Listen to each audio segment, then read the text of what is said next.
Hello and welcome to another edition of the Franchise Tag Overtime. I'm Gareth Smith, and today I'm joined by Arlington Renegades kicker Taylor Russolino. How you doing, Taylor? Doing well, Gareth. How you doing?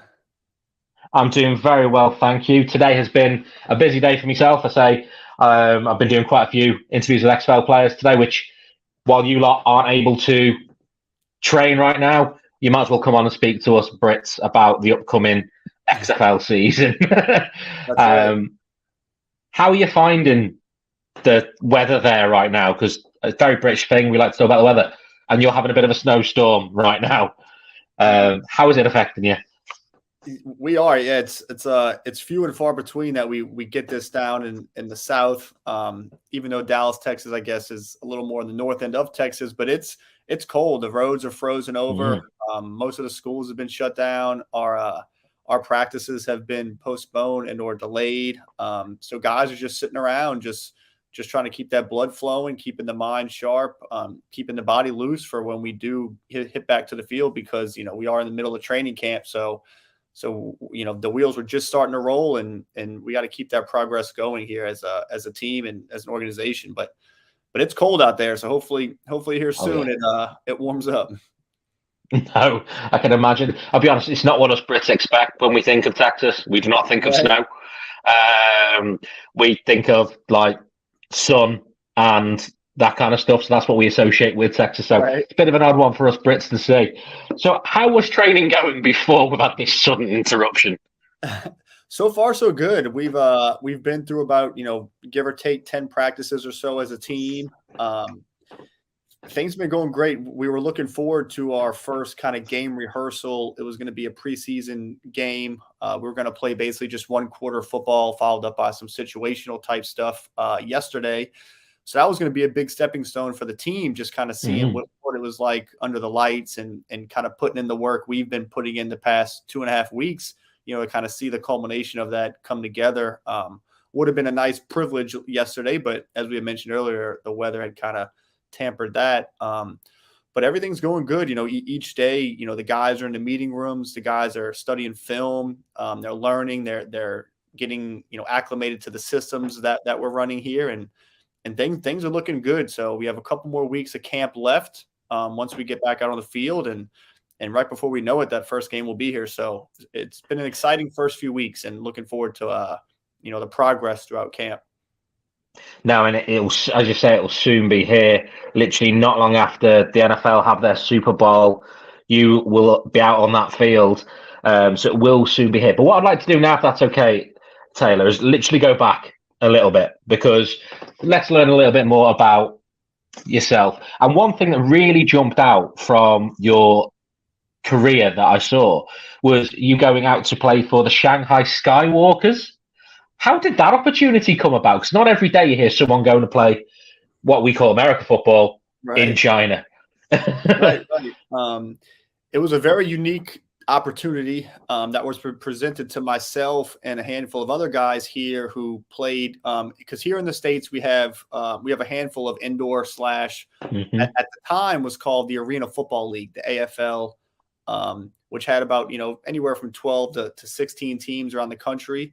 And I was a member of the New Orleans Voodoo, which was my hometown arena football team. And a bunch of the players and coaches throughout the league had gotten wind of a league starting up in China that was going to basically emulate that of the Arena Football League. And it was more suitable to have arena football over there because in China they had the venues already set up. They had, they have dozens of basketball arenas all around the country. So one of the big guys behind it was Ron Jaworski, who is a big NFL affiliate, kind of a face of football in and around Philadelphia, and it's always been a huge part of the Arena Football League. So him and a few guys started the league called, it was called the CAFL, and I was a guy who was like, I mean, once the registration opened, once they started to build that pool of potential players, I entered it, being one of the current Arena Football League guys here in the States. And they kind of did a similar process of what the XFL did. They had a pool of players, and then they did a draft. And I was one of the guys drafted in the CAFL draft to Shanghai Skywalkers And it was amazing. You know, we went over there for about 4 to 5 months. We had training camp in Beijing, and then we kind of traveled as an organization. We would go from Beijing to Shanghai to Dalian to Guangzhou. And each week, you know, I think there were 6, maybe 8 teams, 6 teams.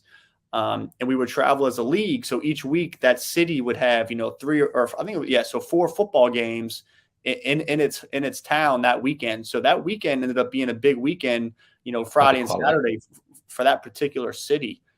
But it was cool, man. The way the crowd embraced us. I mean, some of the arenas were packed out, and being a kicker, one of the coolest things was, I guess if you put yourself in their shoes, they didn't really know much about the game itself. How, you know, the rules, the regulations, you know, what was the objective essentially. But the one thing they did love was the kicking aspect. So when I would go to kick off in an arena football, there was a net at the end of the back of the end zone. So it's a 50-yard field with a 10-yard end zone. So I would kick off from the goal line, in that entire 4 seconds that the ball is in the air, the entire arena you would just hear an ooh or an ah coming from everybody, and it was pretty cool. And like, they didn't know what was going on or why I was kicking, but they knew when that ball was in the air that it was entertaining. So it was an incredible experience, the culture, and like I said, they embraced us. So it was very cool, very unique. And to be fair, it sounds like you got to experience quite a lot of China as well. I've been to China myself, and it's a very, very interesting country. And like Shanghai as well isn't exactly a small, sleepy city to be going to. So you did actually mention there as well about the indoor football leagues. And to be fair, they've just announced, the AFL has announced today that it's coming back, having a long time away. Yep. How important do you think it is for leagues like the XFL, USFL, indoor leagues, for players to have opportunities?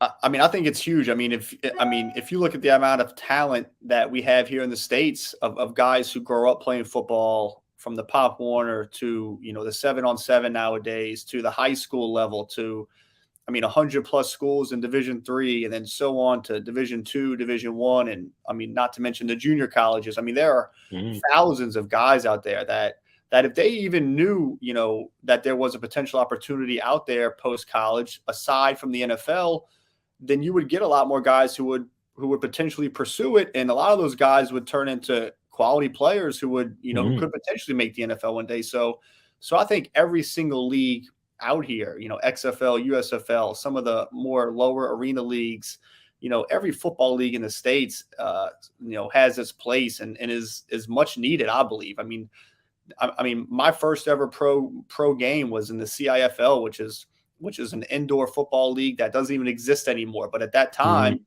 you know, throughout my career, at that moment, at that time, it was the best thing that ever happened to a guy like me. And then from then on till now, you know, 8 or 9 years later, I've been able to propel myself to the NFL, and then now I'm back to the XFL. So there's a much needed aspect of opportunity for post-college athletes in the football realm here in the States. And I think they all have a great purpose, and I think they're all going to succeed, you know, especially if you get the right guys in place, which looks like it's happening that way. So I'm a big fan of every league out there and every opportunity that each guy can get, you know. No, very much so. And it's one of those things, because American football, or football, sorry, as you would call it over there, never really had a plan B or a B league or a development league, which every other sport usually has. Like baseball has the minor leagues.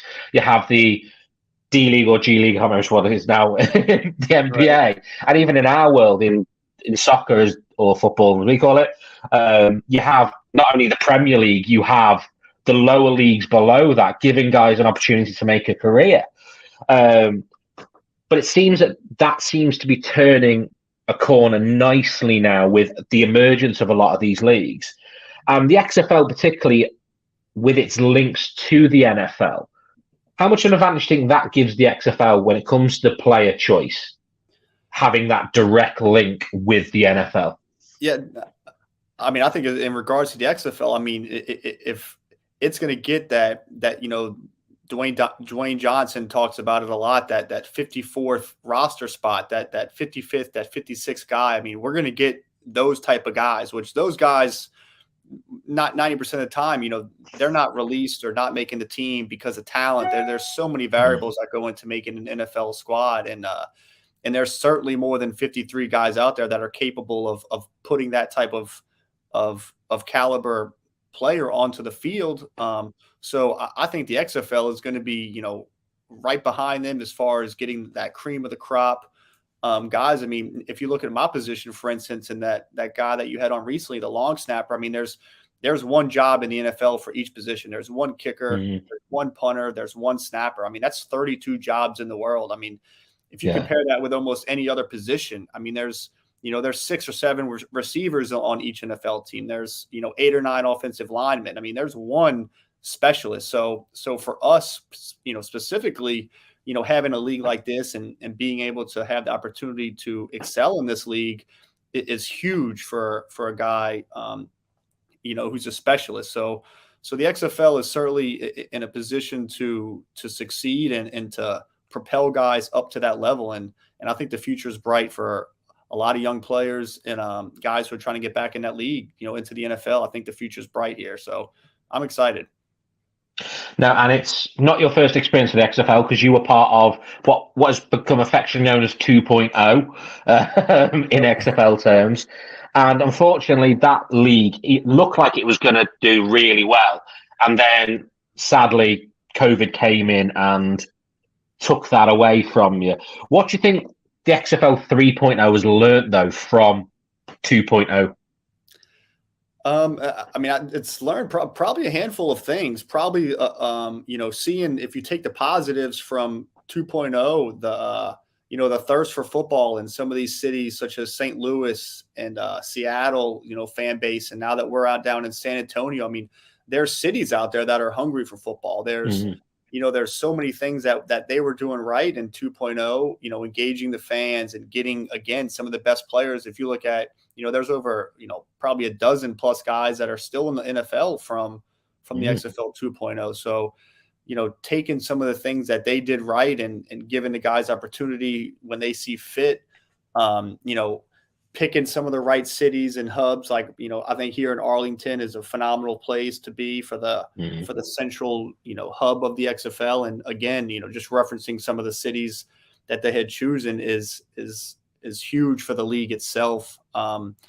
So I think, taking some, the positives from 2.0 and injecting them into 3.0, which I think they've done, engaging the fans, engaging, changing up the game just a little bit to make it a little more fast paced, keeping everybody on TV and in the people in the stands.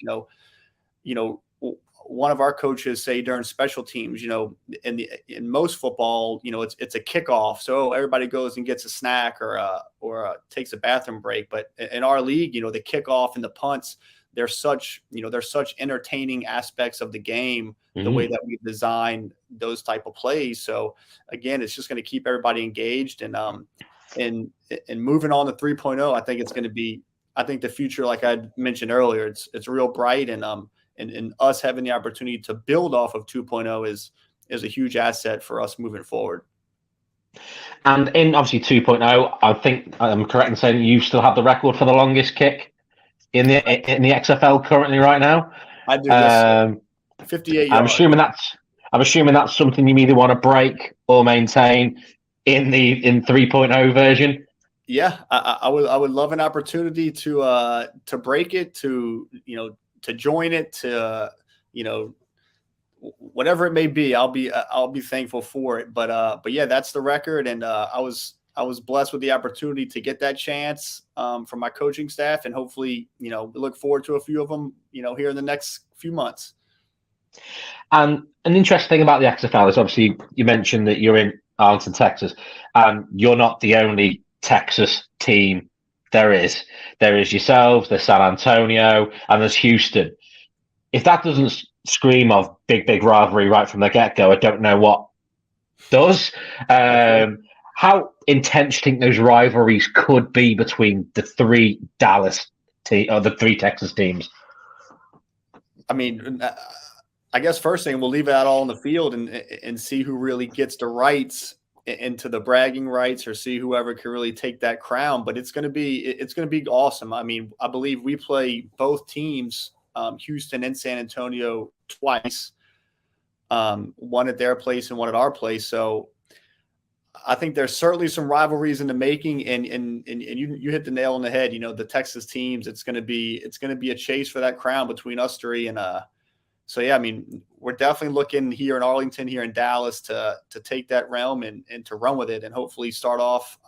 We play Houston week 2, so that'll be our first matchup against a Texas opponent, and hopefully we can go in there and come out with that W. No, and it's, as I say, it's well known, Texas, for its football. They always say it's almost like another religion in Texas football. And then you've also got another in the same division in Orlando, in, again, Florida, again, which is a very passionate footballing state. Which out of the two, could you see the South having a much bigger rivalry than some of the Northern conference teams? Yeah, perhaps.